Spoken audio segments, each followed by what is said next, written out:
everyone, welcome back to Serpent Temple. This is a weekly review like no other. We are trying a new format. We're going to be looking at documentaries and films. So this time we're just going to be talking about a single documentary. It is called... I didn't write down what it's called. I'm pretty sure it's called Last Days Here, isn't it? Yes. No, I don't know. Wait, Fuck. None of us wrote it down. None of us wrote it down. It was so depressing we didn't write down the name of the... Fuck's sake, Cog on in front of me. Sorry, very unprofessional of me. Yes, Last Days Here. Last Days Here. Yeah. It's actually a very... Last Days Here is a documentary about Bobby Liebling, who is the singer of the cult 70s band Pentagram, who have reformed, broken up, formed and reformed many, many times. Liebling is pretty much one of the few, if only, people that's kind of stayed. He's the main guy, as in the views of some people. I will say before we continue, there is a disclaimer. So, years after this documentary was filmed, Liebling beat up his own mother and went to prison. And I'm pretty sure his mum went to hospital. It was very bad. And she is an elderly woman. Liebling is pretty old too. So that's fucking awful and unforgivable in my books, but I do think this is an important documentary in the history of the band, not because I revere the band, but because it's an interesting insight into the life of, we will see soon, a junkie and a musician and what can happen after decades of cult fame and stuff like that. Also, he is a known sex pest. So he went on tour with several bands, including King Woman, and they were multiple times harassed by Bobby Liebling. He has been accused of sexual misconduct. He's gone to prison for breaking a restraining order as well. So he is not by any means a necessarily good person, but we're going to be reviewing this documentary because it's a fascinating insight into the mind of someone who is that way.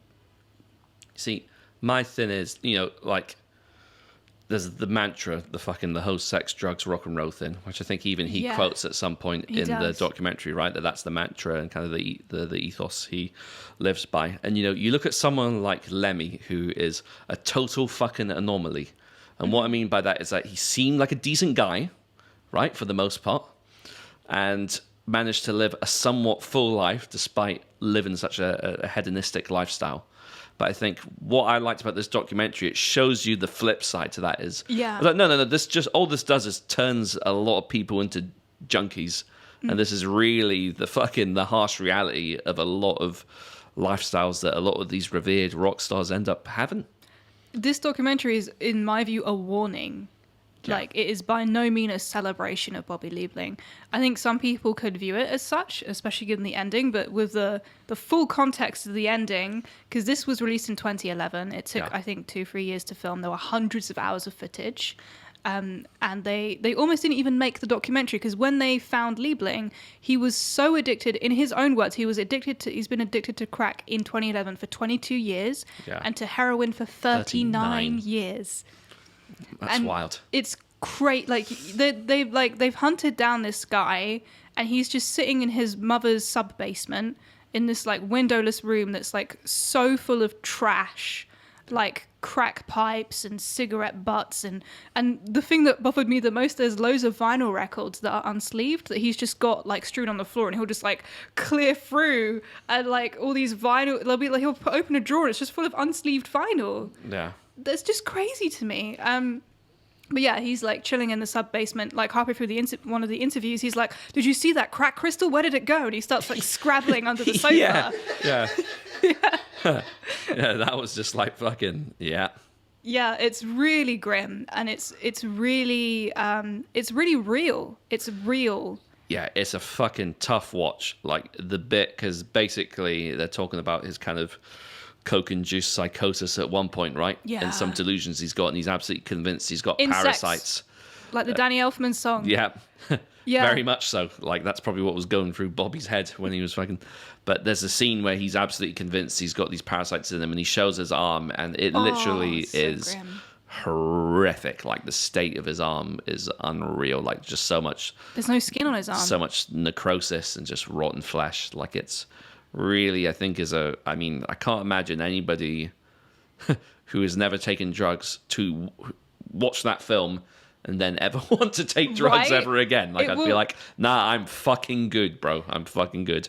It's funny because, like, it's really close to the beginning. And he's just like, yeah, man, my whole life has been sex, drugs, and rock and roll. Just look at me. And like, he's so thin that he can't keep his tongue in his mouth. Yeah. And his face is like hollow. Like, he doesn't look like a person anymore, and nothing fits him. And he's just this poor, skinny man. And you look down and his hands are so swollen, and he's covered in bandages and open wounds and sores. Yeah. And then he's like, yeah, I've got these insects, I've got these rare parasites living under my skin. Look, my lips are blue, my fingers are black. And his friend is like, yeah, we've taken him to hospital like 50 times. And every time they go, they're like, there's nothing wrong with you. They just let him go. And his friends are like, if you go to rehab, they could look at you. And he's like, no, I don't need to go to rehab. Yeah. And it's just so sad to see someone who's so sick not able to get the help they need, basically. And I think that denial can go such a long way when it comes to people that are addicted, just from I've known personal experiences, it's just that step of just admitting that they are addicted to hard drugs is such a major one for them, and it's a vicious cycle they can't break out of, because it's like taking the drugs to numb the fact that they're down about being addicted to drugs. Right. So it's like it's a horrible position to be in. And like me personally, like I've always considered myself to have quite an addictive personality. Yeah, likewise. I think I've got some tendencies to be quite obsessive over certain things. So I think because of that's one of the reasons why I've always made a concerted effort to steer clear of any sort of substances. Yeah. Just because I'm like, I kind of think I would be one of those people that would really struggle. That's something we have in common. And I've intentionally tried to get addicted to things that are good for me. Yeah. Like, we both love lifting weights. Yeah. We both love exercising. And that's like a great thing to be addicted to most of the time. Yeah. And it makes a difference, because we aren't Bobby Liebling, Yeah, it's true. And but and you know what? The thing is, he's such a conventionally handsome looking guy. He could have been beautiful. Yeah. He looks good when his hair's black, and he's got those weird staring eyes. Yeah. Yeah. But I personally, Pentagram's a name I've been very familiar with, and heard a few of their tracks. I didn't realize until I watched this documentary just how cult they were. Yeah. Like, I had no idea. Even the story about that, I love the bit about Kiss coming to watch them perform. That was so funny. In this basement. And then, like, the fucking, I think it was the drummer and one of the guitarists was just like, well, I'm a janitor, toilets. So you got to wait until I fucking clean the shit off a toilet first. And they came home in their scrubs and was just like, just fucking calling sick. Do you know what I mean? Right. You got Kiss coming to your house. They had to hitchhike home because they couldn't drive. So they were even later. And then the landlord, halfway through the rehearsal, was like, shut the fuck up. But I think, I was reading the comments because it was uploaded on YouTube where I watched it. And that seems to be a bit of a recurring kind of motif in the films. Like when they're on the cusp of success. Yeah, it's like a self-sabotage. And, it just makes you think, is it intentional or is it? And I think it is, because I'm just like, this is a group who, by all intents and purposes, should have been quite successful from a financial perspective. Don't get me wrong, they've got the cult following. But as we know, that doesn't always guarantee success in every other avenue. They are so talented. Like, Liebling's voice is fantastic. I discovered the band first in like 2010, 2009. Then I watched the documentary and I was like, fucking hell. And then a few years later, it was the final nail in the coffin for me was the mother incident. Yeah. But they still play lineups. They still do tour Pentagram. I'm honestly shocked that Liebling's still around. That's bonkers to me. Yeah. Yeah. Because considering all the other people we've lost, like I would have. It sounds weird to say, but I'm surprised Liebling has made it this far. But it's just like sometimes people's DNA is like that. It's like that meme. I'm built different. It's like some people will just fucking their bodies are just hardwired to endure a hell of a lot of abuse. Self-sabotage and substance abuse. Look at fucking Rolling Stones. Look at Lemmy. I mean, Lemmy fucking. They thought it was genetic with Lemmy, didn't they? They find there's like a gene that some people have where they can tolerate more alcohol and drugs. Yeah, I mean, well, if that would make sense because that man's body took a pounding. Like a bottle of Jack every day. I would. So that sounded wrong, didn't it? I was like, hang on, why is everyone like, oh, yeah.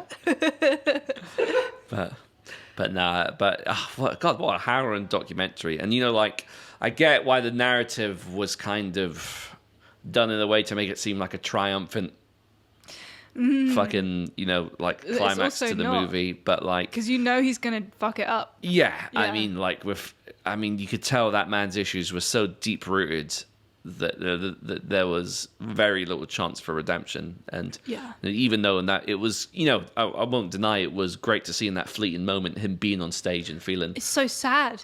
Yeah, because it's going to be fleeting. It's not coming back. And I was a bit concerned about the whole thing with the partner, his eventual wife and kid. My god! Yeah, I mean the whole thing with like, obviously there's a big age gap and stuff, which I think is something that's always a red flag. Yeah, and it just did not seem like a healthy relationship at all. No. And obviously that was the result of his first imprisonment, right? Because she put a restraining order on him. Yeah. And he violated it by calling her. She's like a fan. They talk a lot on the phone. Then after like a very short amount of time, they move in together 5 weeks later. I mean, his parents, Bobby Liebling's parents, get them the apartment in Philly, which is where the girl Callie lives. He moves to Philly 5 weeks later. They break up. And there's you can see like a snippet of him talking on the phone to her. And he's like, he's acting as if he's been hurt, even though it's clear that he's done something to upset her. And he's like, why are you being like this? And he's acting as if he's been wronged. And you can tell like she's getting angry and he's kind of like being a bit gaslighty or something. It's like kind of really uncomfortable to watch.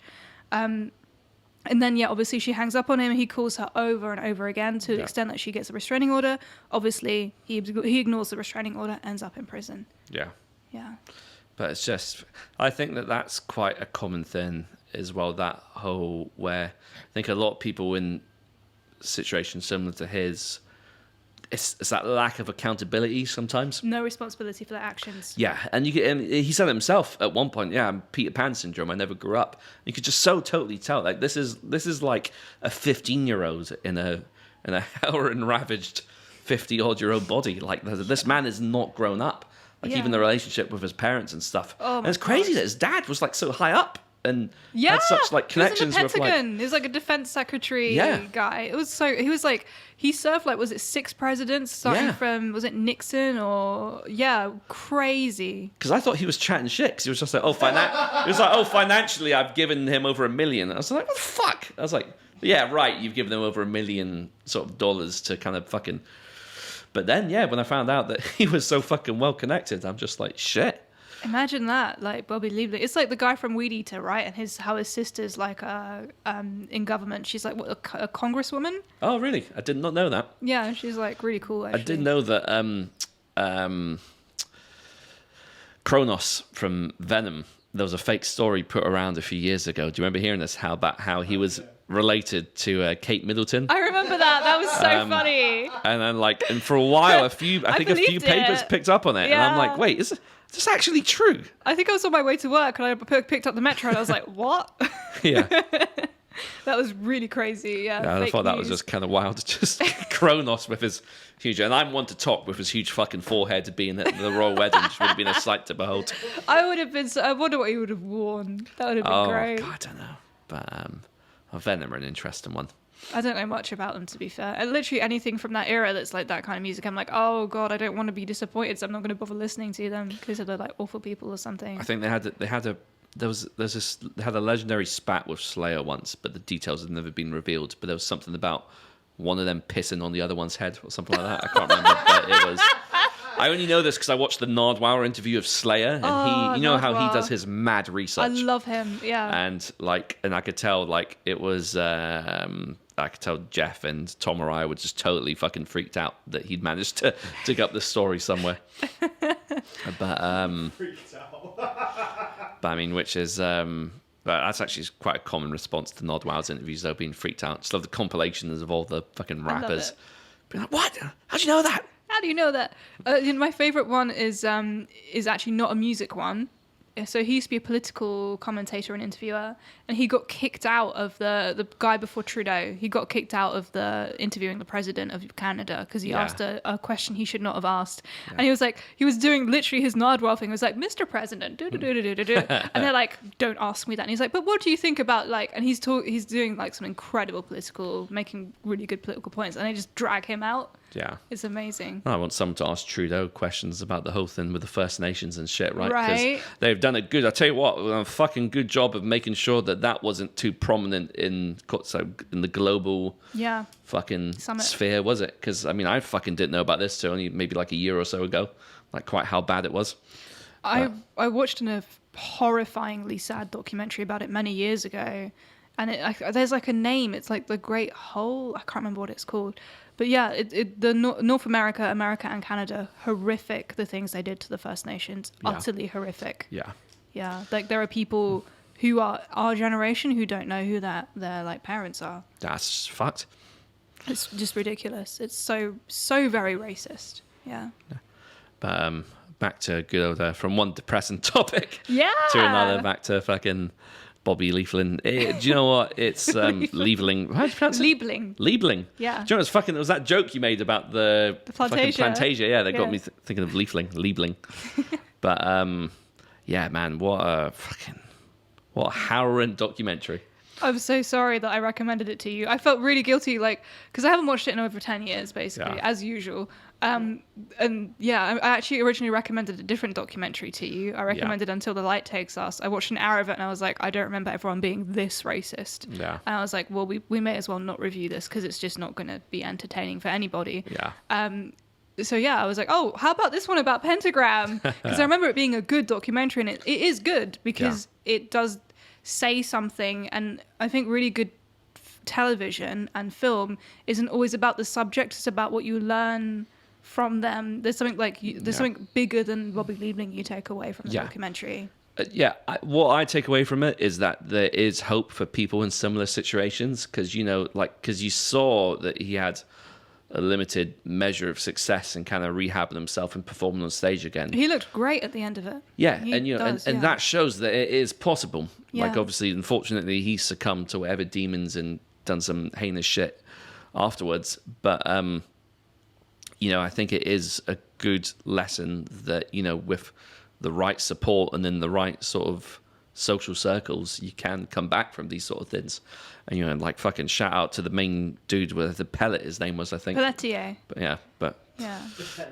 The pellet. But he fucking, that dude was so committed. Imagine if someone was like there to support you as much as that guy supported Bobby Liebling. Like he lost a day of work to drive to the prison where Liebling is to wait for him to come out because he's worried that Liebling's going to be on his own. Yeah. And then he has to miss the next day of work, and he's losing money that he's putting into the band of Pentagram to release their stuff, and negotiating a contract with Phil Anselmo. It's just really, god damn, he just loves Pentagram so much. Well, it just shows that, that's the connection music can have with fans, right? Who knows? Yeah. It almost, he's still alive, but it almost saved his life, right? He definitely saved his life multiple times. Yeah. Yeah. And, it just shows that, you can never underestimate the connection music can have with a fan, and how, we're talking about the whole thing before, about the whole 6 degrees of separation, and how, and we were talking about this a little bit in the Grave Lines episode way back about, when you complete your art, it's submitted to the ionosphere for everyone else to kind of interpret it in their own way. And, and that's obviously happened with Pentagram's music, right? Because how many you saw from the testimonials from some of the fans in the documentary about how much the music meant to them. And it seemed like when he moved back to his mum's sub-basement, that was when that a lot of people rallied and supported him, like local musicians and stuff. And it just shows that how that help can be reciprocated from something that you created that is now taken on kind of a life of its own. Yeah, I was going to say, originally, I agree. The documentary makers, when they first saw him, they were like, oh, he's just a junkie. There's no hope for this man. He's just going to die soon. Because he literally does say, I'm going to die. Real soon. And he looks like he will. It's terrifying to watch him in that state. It's honestly one of the scariest things I would not I've have seen thought. about drugs. I would not, for in a million years, would have thought that man would have ever went back on stage. Same. I just thought I was. Yeah. Sorry. Yeah. I thought the documentary was going to be. I mean, I knew because I googled that he was still alive beforehand, but I had no idea that it was somewhat going to have a bit of a redemption arc. It's called Last Days Here. Yeah. So you think it's going to be just super, super grim. Yeah.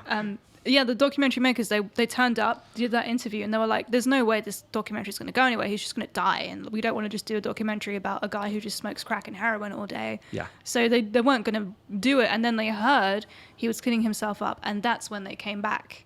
And they were like, okay, we could have a story here, so we're going to just film what happens. And by God, do they have a story. Like, there's a really... Yeah. The whole overarching narrative is, you know, he's on crack. He meets this very young girl, cleans up. They break up. He goes to prison. And then, like, he kind of gets himself together and does a show, which is almost doesn't happen. And it's so stressful because you learn about all the other times that the shows didn't happen with him because he's self-sabotaging. And they used footage of it as well, right? So you actually saw footage of these, like, car crash shows. Ooh. Yeah. Yeah, so basically there's one at the Black Cat where I think he overdoses, and he can't play. Like, and it's the first time. I think it was like a really big show. It's sold out. Everyone's there. People going crazy, and he just doesn't turn up. And the whole band are there, and it's like legendarily bad. And yeah, I can't remember. He passes out. He's just like ODing on his mate. He passes out. They somehow get him to kind of fucking wake up. And he's somewhat together. He stumbles on stage, tries to take the mic, then stumbles back onto the drum riser, and then that's the end of it. That's the show. He's like, I can't do it. And then there's a show after that, same deal, and he doesn't turn up until the end of the last song. Like, the band delay it. They delay it. They're like waiting for him. The whole audience is going crazy. The promoter's like, you need to do something or they're going to tear my venue up. Yeah. So the guitarist is like, okay, this is going to be a Pentagram karaoke set because our singer's too good for the band.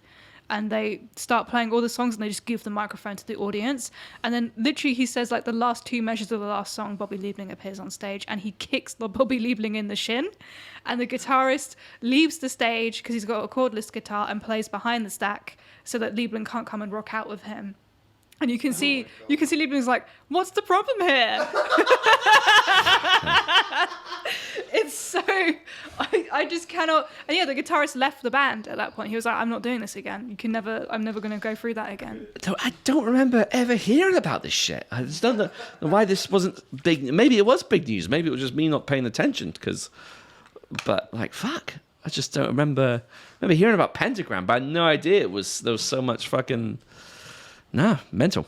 The thing that really hurt me, like, hurt my soul about the, like, self-sabotaging elements of Liebling was Columbia Records paid for them to do a demo in New York City with, like, a very well-known producer. So the band, like, go up to New York, and they're in the studio, and everything's going really well. This, like, very successful producer's, like, helping them to get signed to Columbia Records, who's, like, would have been life-changing for the whole band in the 70s as well, like, the heyday of big bucks, if you get signed to a label like that. And yeah, they do the drums, they do the guitars, and then it's time for the vocals. And Bobby Liebling lays down a single vocal line, a single track, and the producer's like, hey, you know, come and listen to the track. Liebling listens to it. He doesn't like it. And he's like, I want to change the track. I don't like the take I did. I want to change it. And the producer's like, don't worry, we'll fix it in post.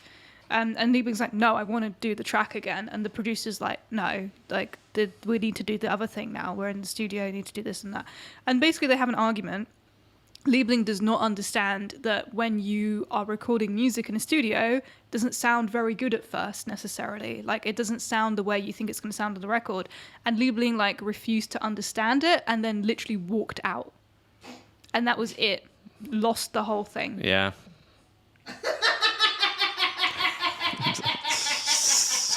He lost the record deal because he didn't understand mixing. Yeah.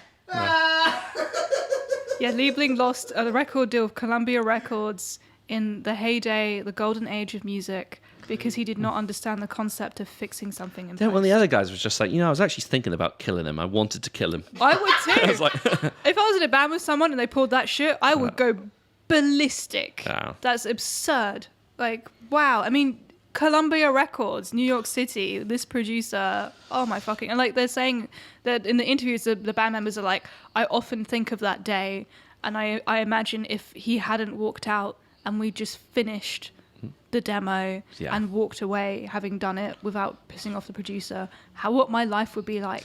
But it's crazy because there's like that's like one of two major moments like that. Because there's the one where Gene Simmons is in watching them, and it was a make or break performance.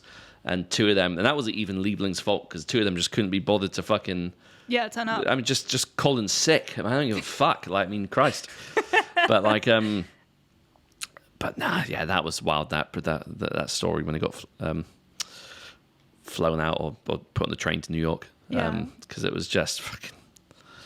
But hey, it just goes to show it's the Peter Pan syndrome. You could tell that he was so immature, and you could tell he just never grew up. He was scared. He was scared of the success, and I've seen it in people on a much smaller scale. But I've seen it. Yeah. Like sometimes the notion of playing a big show or of getting a certain measure of success is terrifying. Even if it's a very small amount of success, it's like a lot of pressure. Yeah. So to an extent, I understand. But Jesus fucking Christ, Bobby Liebling, like, why did you do that? Because he's fucking over everyone else. It's so selfish. Yeah. But it's definitely, as documentaries go, it was one of the more kind of... I really enjoyed it, though. I thought it was it was as tough as it was a watch.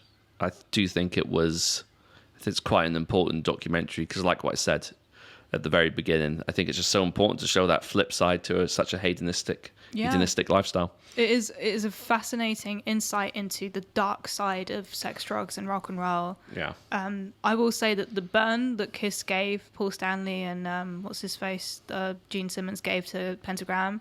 One of the things was like, you're called Pentagram, but it's only 4 members of the band. Yeah. And I think, another one was like, oh, the drummer's too fat.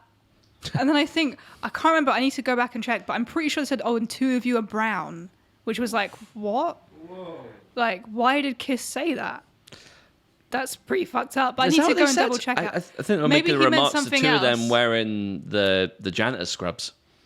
I hope that's what it was. I think that's what it was. I can't remember the exact quote, but I think that's what you were saying. Maybe I I missed think it was like 2 of them looked really grubby or like covered in brown shit or something. I don't know. But I think it was a reference to 2 of them looking like they've just been scrubbing shit all day. Let's imagine that, because Kiss have... I don't want to imagine it, but Kiss have not done anything else that I know of that's like that. I mean, Gene Simmons is just all around just a bit of a... He's a beamer, though. Yeah, he's not got a great reputation as being a very personable human being. I do know that an interviewer was interviewing him and tried to pronounce his real name, which is like a Jewish name, and Gene Simmons was like, don't worry, you've got a Gentile mouth. You can't pronounce it, which I think is a pretty funny response to like, he is Jewish, obviously, yeah. Yeah, but it's... I've never been... I like a few Kiss songs, but I've never been a big fan. I saw them live and they were amazing. I'd never really listened to them until then. Was that at Hellfest or...? No, surprisingly. It was at the O2 Arena. Someone got me a free ticket. Oh, shit, no way. Yeah, it was fucking incredible. Like, their stage show is fantastic. I did see them at Hellfest go up on stage many years before. I was, like, behind in the artist area because I'm so fucking cool.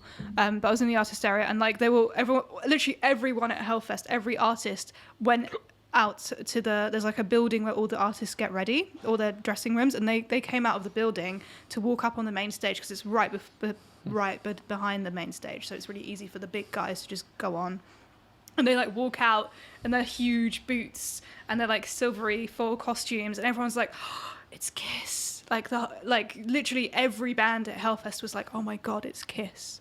Like black metal bands, death metal bands, doom metal bands, they're all there. They're all like in awe of these people. And they come out and they start climbing the like small narrow metal steps up onto the main stage, and their like boots are really heavy and they're like obviously kind of tired and old looking, and they're kind of like slightly bent, and they're going up these stairs and you can tell they're fucking knackered and that their boots are too heavy, and there was like a moment of like frailty. But at the same time, they were just being like revered and worshipped by every artist there. It was a really strange moment. There's like a quiet hush descended on this like babble of drunken revelry, and everyone's like, "Good Lord, it's Kiss." Yeah. Yeah. Because the thing is, like, I've watched so many interviews with specifically artists from the US. So obviously they were the shit in the States, right? Yeah. So anybody growing up, had the formative years in the 70s.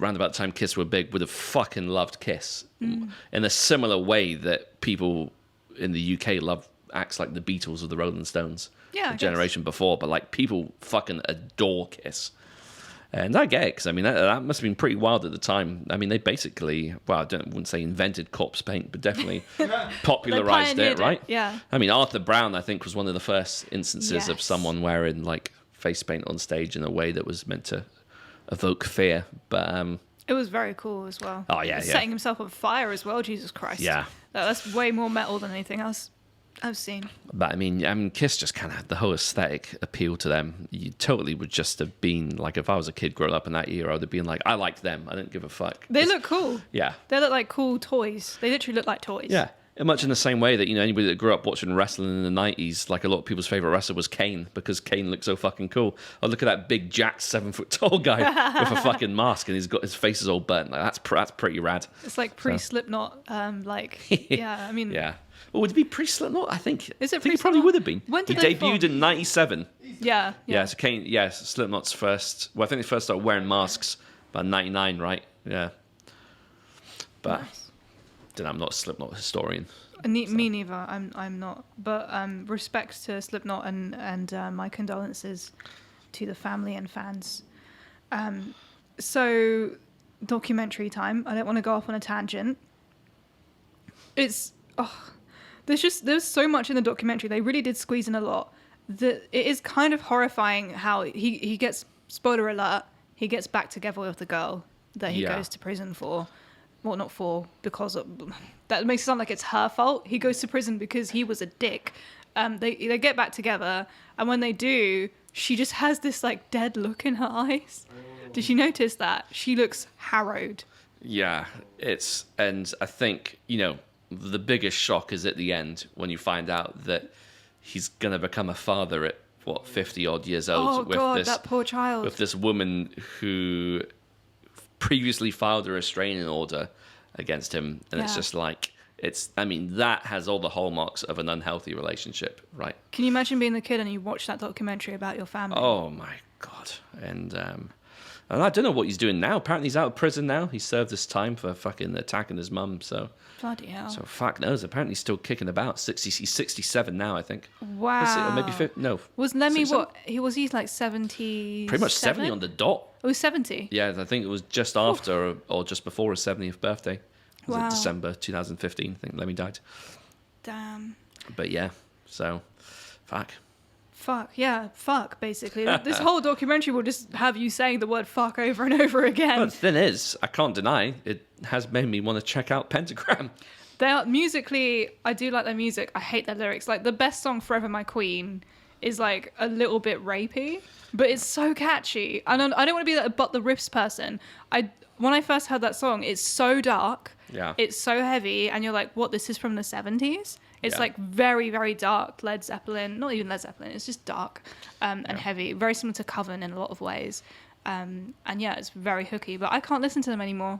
Yeah. I just can't listen to them. It's worth checking them out just to know what they sound like. And they still get booked for festivals, but I wouldn't. That's crazy. I'm not, yeah. See, that was just more the thing for me, was the curiosity thing. Just to see what the appeal was, because they've obviously got such a cult appeal.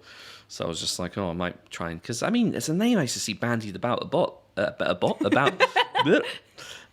just never really paid them much heed, because I got into the whole sort of stoner doom thing much later than I think a lot of fans of that genre. Like, that's because I've mentioned this loads of times before, but definitely started with the more kind of death metal, black metal subgenres, and then worked my way back into some of the other ones just to see if there was something I was missing, and then found out there was a lot I was missing. So yeah, I think so. During my formative years exploring sort of extreme music, I just kind of doom, especially traditional doom, was always on the back burner, because they are seen as like one of the forefathers, right? Like them. They're one of the big four of doom. Candlemass. Candlemass, yeah. Yeah, I mean, I actually wrote it down somewhere just because I didn't want to be an idiot. They're like the proto-fathers, really. No, it's Candlemass, Saint Vitus, and Trouble. Sabbath is like a given. But yeah, Trouble, really good. They're actually like Christian as well, but they're really good live. Yeah. They're one of the loudest bands. Yeah, they're one of the loudest bands I've ever heard, including Manowar and Motorhead. Trouble are great. Damn. Trouble was so loud. I saw them at Desert Fest. and you had to climb. It was at the Coco, so I had to climb into the photo pit to take pictures. So you couldn't. There wasn't a door. You had to like be lifted up and put in. And there were so many people. And it was so loud that I think the camera lens was like rattling. Whoa. Like my hands were just shaking. Like every time there was like a bit of bass, it was like boom, boom, boom. It was horrifyingly loud. But they're really good live. They're a fantastic band. Nice. I'll check them out. Yeah, I've never really listened to Trouble, but I'll give them a a shot. Yeah, they're catchy as hell. I like them. And I'm not huge on Saint Vitus. I do like Saint Vitus, but I prefer Spirit Caravan.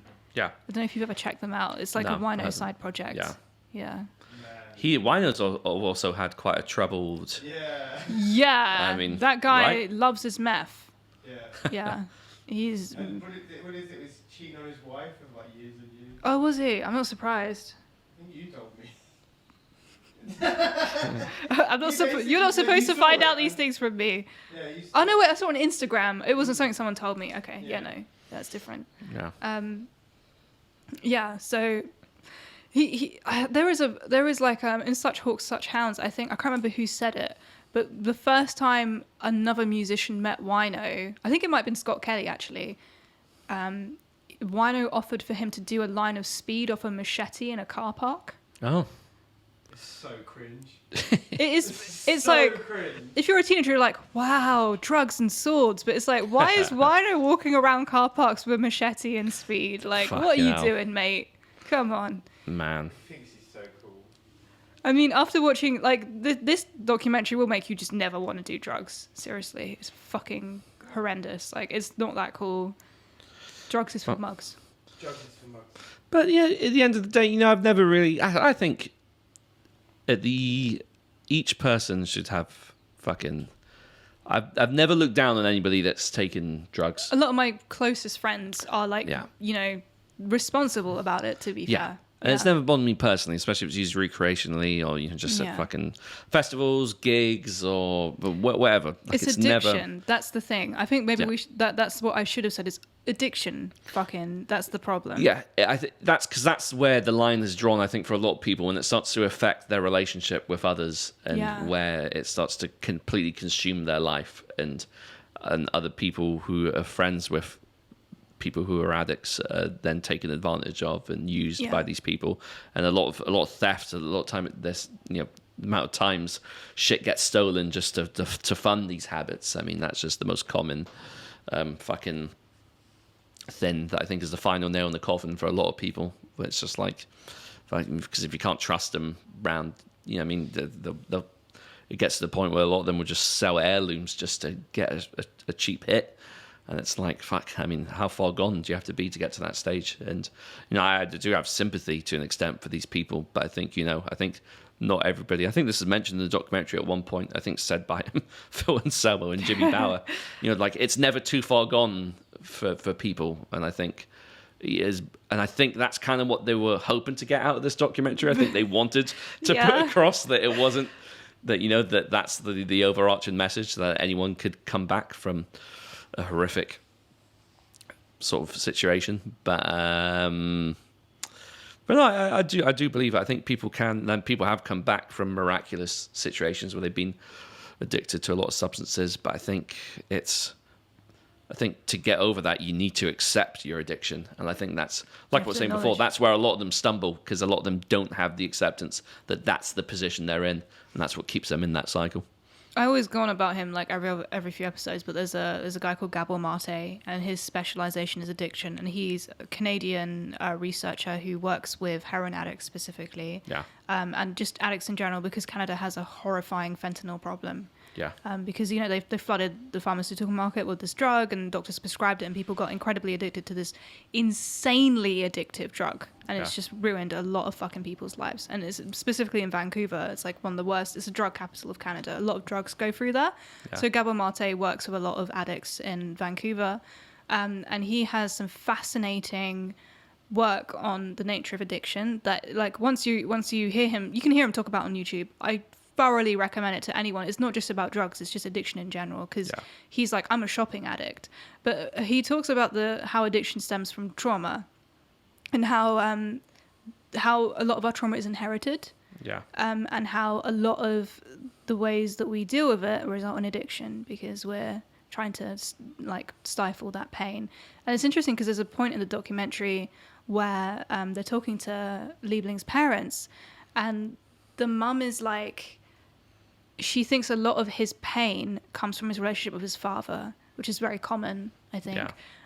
And basically the father's like, basically, because the father was working at the Ministry of Defense in America at the Pentagon. And apparently, there was a lot of pressure on Liebling to kind of live up to his father and a lot of rivalry. And when he was a teenager, every day when Liebling came home, his dad would be like, have you cut your hair yet? That'd be the first thing that he said. So it sounds like that's where stuff got wrong. And I think perhaps he developed a complex to do with failure and success and fear. Yeah. I think, not to put the onus too much on people's parents, but that often seems to be the case, right? Is a fucked up relationship with the parents. Yeah. Yeah, this is all too common. At the same time, not to downplay it, I mean, I know plenty of people and myself, we've gone through fucking horrific shit with family and trauma and things like that. But part of healing is understanding that and trying to get to the root of the addiction. Because I definitely have an addictive personality. Like, I have been addicted to things, thankfully not drugs. Yeah. But I've felt myself becoming addicted to them, and I'm fucking terrified of them. Yeah. Because it's scary. Like, you can literally end up like that guy. Yeah. Like scrabbling for crack crystals in like some basement, and your family is like, mourning you while you're still alive. It's horrific. Yeah. It's horrific. And like, I would recommend anyone who's curious about that to go and look at the work of Gabor Mate. And a lot of it is about family trauma and like how, for example, he's a Holocaust. His parents were in the Holocaust. Yeah. He was born in Hungary at the very end, and apparently all the Jewish babies in the city were crying. I think. Yeah. Yeah, it's fascinating. And like the doctor, all the Jewish mums were called the doctor, and the doctor was like, all the Jewish babies are crying. They know something's wrong because they could feel it with their parents. And even when you're a toddler, or a baby, if your parents are stressed, you receive that stress and you internalize it and you are traumatized by it. And there's no fault of the parent because you can't control that. Even if you're like scared, you're scared for your life and there's fucking Gestapo about, of course you're going to be stressed. And this is intergenerational trauma, specifically for people who've gone through the Holocaust, is like a well-documented thing, and it exists everywhere in all families. Yeah. Yeah. Yeah, it's just, I'm definitely going to give it, because I know you mentioned it before, so I'm definitely going to give it a read, listen, watch. Yeah. Yeah, but it's, it's definitely one of the tougher documentaries to... it's not lighthearted. to go through. But it was, but no, like I said, I think it does provide such an interesting snapshot into a lifestyle that I think a lot of people kind of revere and aspire to have. Yeah. And I think, for some people, I'm not saying everybody's naive enough to think that it's all fun and games in that lifestyle. Like, I think a lot of people are aware, but I think when you see it so brutally on display, with like the aforementioned scene with him showing his arms, that is a very visual reminder of just how bad it could be, right? Yeah. And I think, that scene, I imagine, would be the scene that would shock most people. It is body horror. Yeah. It really is. It's very shocking and it's very real. And I've not ever seen addiction presented in that way on a film, TV kind of context. Living in London, I'm sure all of us have seen like some shit because there's a lot of addicts here. I literally... like a year or two ago, I was coming home in the afternoon on like a Wednesday, and there was a guy who overdosed on heroin on the train, like right in front of me. It was, and people thought he died. Yeah, that's fucked. Because his body had just gone cold, and people were trying to revive him. And then when he came to, the paramedic was like, "Are you on drugs?" Because he had obviously like track marks on his arm, and he was like yelling at the addict. He was like, "Why are you fucking doing this?" And he was like, I understood the frustration of the paramedic, but at the same time, and I understand, like, fucking hell, there's like kids on this train. Don't do heroin on trains with kids around and in the middle of the day. That's fucked. But yeah, there was like no understanding at the same time between the two people. And then the heroin guy did try and like spark the paramedic out, but he was so sick that he just fell down. Yeah. It was really horrible to watch. Yeah. Fuck. Just on the tube of all places. It was an overground train. Was it? Christ. Even more like middle class. Yeah. Yeah. Wow, that's wild. I've seen some wild stuff on the underground, though. There's been some crazy shit. Oh, yeah. Night buses as well. I hate night buses. That's a lawless wasteland there. It's fucking terrifying, especially when you're on your own. It's not something that you want to experience in London. I remember once I got a night bus. It was in the N136. And it was... and there was this couple on the lower deck and just legit just sucking each other's fingers. Which isn't too, like, you know... That's so weird. Yeah, do you know what I mean? It's not like, obviously it's pretty vanilla as far as things go, but like it's just weird to see it out. That's so like, oh, yeah. Because what it was is they were eating chicken, so they were like eating of course, it's South London, so I think, and they were just so fucking into licking the grease off each other's fingers, and it was just... For some reason, I'd rather see people snogging than to see that. That's so like intimate. Yeah, I just thought it was just weird, and I was just like, God, that's just... kind of it makes me cringe a bit, but yeah, I stuck with me. That was like 20 odd years ago as well, and I still my remember God. it. Yeah, damn, that is crazy. I do know that tangent. I'm going to talk about myself again. Oh, Shem's laughing. What's that? Sorry. You just saw a funny meme, didn't you? No, I just thought of something along the lines of these stories. Oh, okay. I think I know what you're thinking about. Yeah, in Iran in like the 80s, they basically flooded the country with heroin on purpose to stop another revolution from happening. It was like intentionally done to kind of dull a lot of young people. So there was a huge problem with heroin in Iran. God damn. Like to the extent that, you know, my mum has multiple stories about people like, you know, it's usually men that they would target. A lot of partners who, like there was a good friend of hers and they had a kid, they had a young child.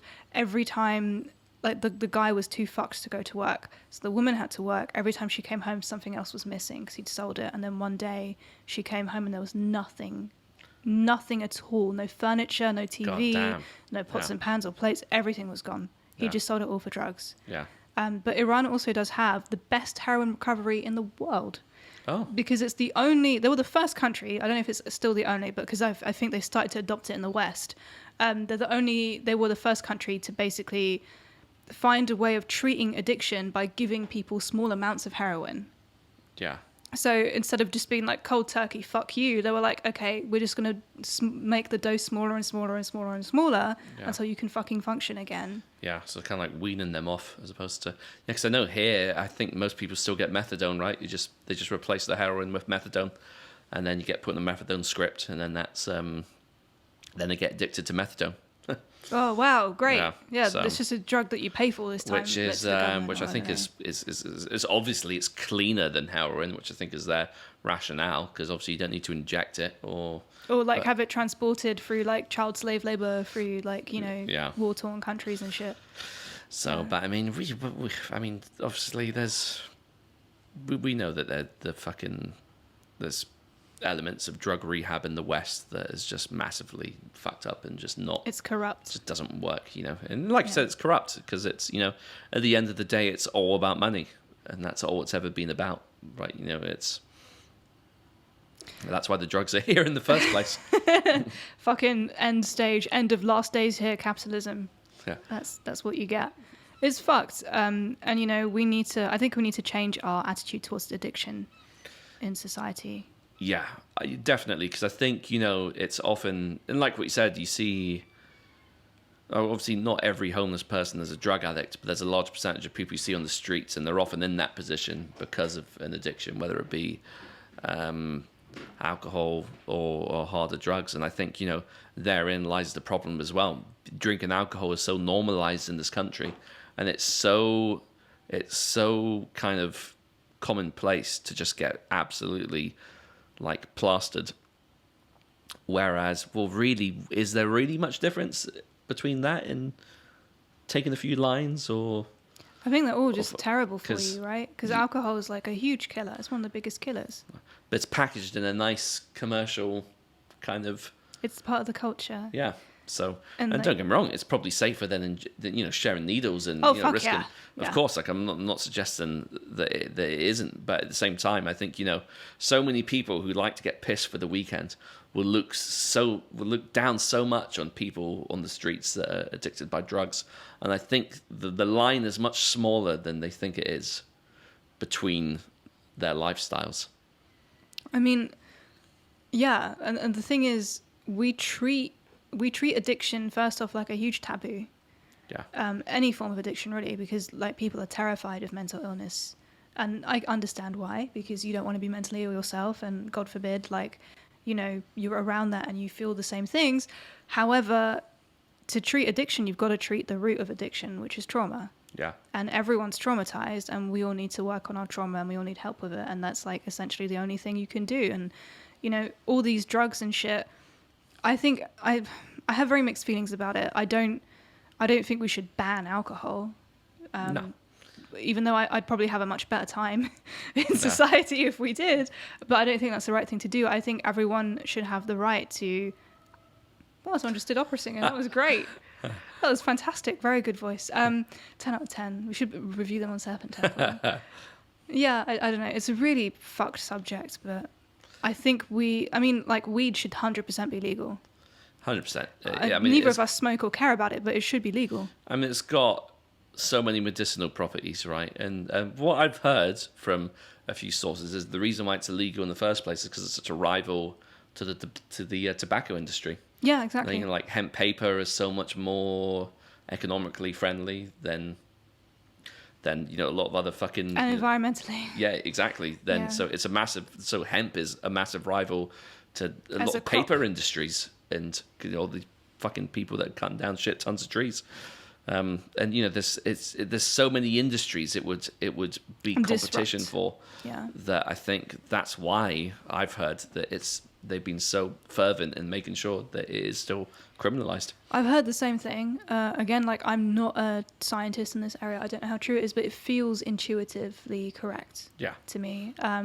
I will stand corrected if I'm wrong. I'm happy to hear evidence otherwise, but it does seem to be the case. And like the more I learn about the way that, like, for example, the meat industry, the dairy industry, the fishing industry works, the more I have like so much distrust to the majority of farming is heavily subsidized by the government to the extent that the fishing industry doesn't actually even make any money. Yeah. It's just there because like of probably, you know, lobbying or some fucking shit like that. Yeah. And I think that's just detestable because it's so destructive. Like, what's the point? Just go and fucking imagine if we spent that money. First off, apparently you can cure world hunger with the amount of money that's spent on fishing subsidies, which is ridiculous. But you could just put that money into like an industry that's going to create jobs. Yeah. Like those people could go and grow hemp and be happy and like be easy, listen to some fucking chill music and smoke weed all day and like, you know, show people how smoke weed every day. Smoke weed every day. It's so funny because we're like the least weed people around. Like weed makes me feel genuinely psychotic. I will not smoke weed. Yeah, as always, if it's not already known, I'm completely 100%. I've never taken anything ever, so it's. I love that. I've got so pure. I've got no reference point. You must be anything protected. Experienced by poor Bobby Lieblin in this documentary, and so I am a fucking noob when it comes to any. But you know, at the end of the day, I've been numerous people in my life who have had addiction problems or even smaller substance problems, and you know, you could see it. You can see the impact it has on them and their social circles and the people around them. And I think, you know, you kind of touched a very valid point, and I think a lot of it is to do with trauma and people's mental health issues. And I think that, you know, there's still this big stigma that, because like, you know, there's such, especially when it comes to how things are treated in hospitals, like mental health and physical health are treated as completely disconnected. Yeah, there's no understanding of like, we just treat the symptoms for mental health. We don't treat the root cause. Exactly. And it's almost like, you know, no one will ever shy away from saying that they've had physical health problems at certain points. Mm-hmm. But everybody will shy away from saying that they've had mental health issues at some point. And I think, you know, there's two sides of the coin. You get some people who I think are so entrenched in this idea that they've got this diagnosis and they can't break out of it. But on the flip side, I think you've got a lot of people who are so adamant that they have zero mental health issues. But that's as preposterous as saying that you've never had any physical health problems. Exactly. It's just like, you know, of course people experience mental health issues. That's why people feel sad at times. Like that is... It's natural. It's healthy to feel sad. Yeah. You need to. And I'm not saying that trauma is necessary, not at all. I mean, I have had mental health problems from a very young age. I've had additions, like I have complex PTSD. Yeah. And I have untreatable depression. And it's like, it's shit. But I know I have those things, and instead of just taking, like, I totally understand if people take antidepressants, absolutely take them if you need to take them. Yeah. But for me, I know that it won't actually address the issue that I have. Like, it's like my depression is rooted in not just chemicals in my brain, and the chemicals in my brain I can manipulate using exercise and diet and understanding the way the brain works. That in itself is enough for me to be able to manage it, because that's what you do. You manage it. It's like having an injury. You always, you're not just like, okay, I'll never use my arm again. You're like, I will manage the pain. I will ensure I do things that don't aggravate the parts of it. Physiotherapy and just exactly, rehab and fucking stretch and all that shit. No, totally right. And I think, but then again, I think for a lot of people, and I actually think this is a real big thing with a lot of men in particular. It's because therapy, I think, could just be massively beneficial to it's everyone. So important.